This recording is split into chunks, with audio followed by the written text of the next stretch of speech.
Salut! Aujourd'hui, on va casser du mur de 20 cm à peu près d'épaisseur. Le fameux mur qui va être en réalité une ouverture, c'est un semi-mur porteur. Pourquoi je dis semi? Parce qu'il y a le plancher qui arrive à moitié mais pas l'autre côté. Du coup, il maintient quand même quelque chose. Donc j'ai étayé et là, je vais poser le linteau, les poutres.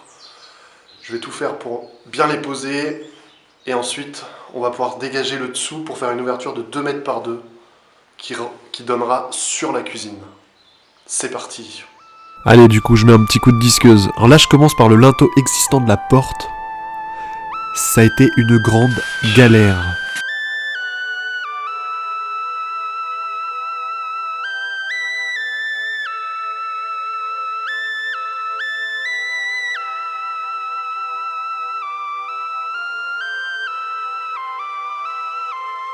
Avec mon papa, on a scié, on a perforé, on a galéré pendant plus de 30 minutes. Peut-être que le linteau, en fait, il est... Ah, ok. Faut que j'enlève lui. En fait, le linteau, il a une forme montée. Donc bon, je vous passe les détails. Ce linteau, on l'a enlevé.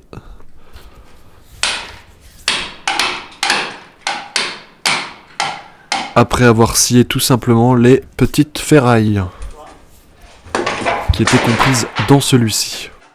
Ça c'est fait. On passe à la suite. Il va falloir casser tout le haut du mur pour pouvoir y poser les poutres. Donc j'y vais minutieusement avec le perforateur. Pendant que mon papa lui débarrasse un petit peu le sol.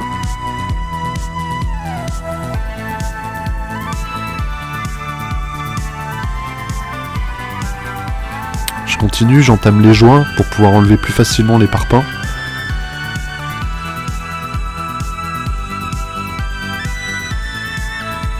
Perforateur, masse, j'alterne. Ah oui, le perfo avait déjà rendu l'âme une fois. Et là sur le chantier, il a de nouveau rendu l'âme. Alors pas vraiment rendu l'âme, parce que je l'ai ouvert, je l'ai bidouillé, ça a remarché. Bon bah je l'ai refermé, c'est reparti. De chaque côté, il y en a un qui masse, il y en a un qui masse. Il y en a un qui masse les parpaings, bien sûr, il faut bien les masser. Et de l'autre côté, le perfo, faut perforer.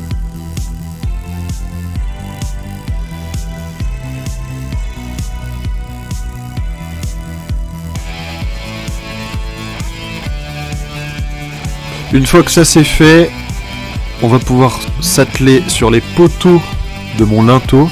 Donc là je crée un petit mortier pour pouvoir ajuster le niveau, pour que la poutre puisse être parfaitement droite. Ah oui, tenez, vous voulez des petites boulettes de mortier? C'est gratuit. Pas trop, hein.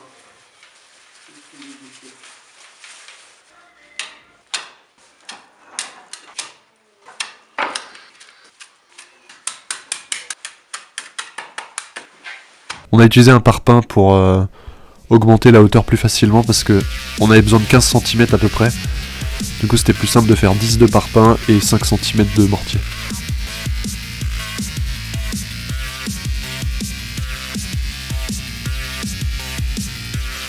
Ensuite je prépare minutieusement le petit lit de mortier qui va servir pour les poutres.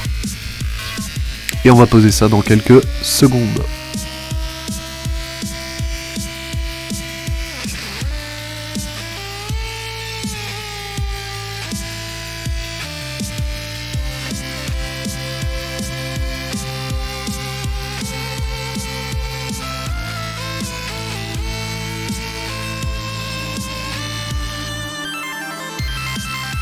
Mais avant, il faut préparer les poutres parce que je vais les coller entre elles. Donc je visse pour pouvoir passer des tiges filetées, des boulons, les boulonner, les fixer correctement entre elles.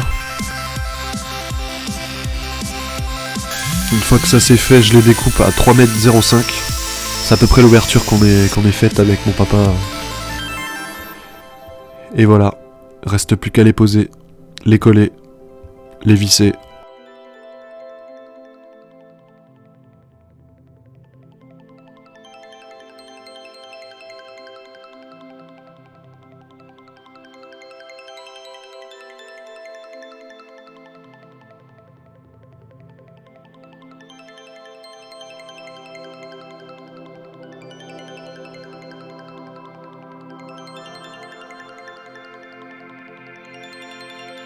Voilà, les deux poutres sont mises une à côté de l'autre, collées,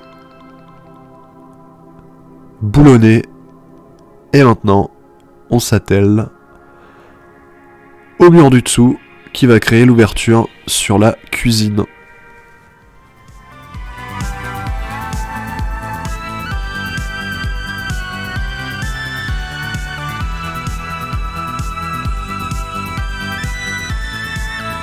On se protège toujours les yeux.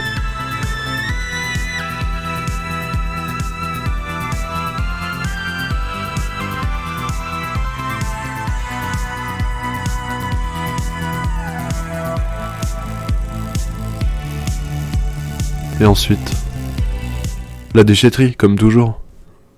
Allez, on part à la déchette vider cette énorme remorque. Heureusement qu'on a le petit 4x4 de mon papa, hein. Forcément. Ouais. Avec la petite Mia là qui est tranquille. Faire un petit tour. Et puis bah, on va vider ça. Déchetterie, let's go. Ça, c'était une remorque d'une tonne à peu près. Voilà pour ce chantier. L'ouverture est plutôt belle. 2 mètres par 2 à peu près. N'oubliez pas, abonnez-vous, ça fait toujours énormément plaisir. Et surtout pour voir la suite. Salut, salut!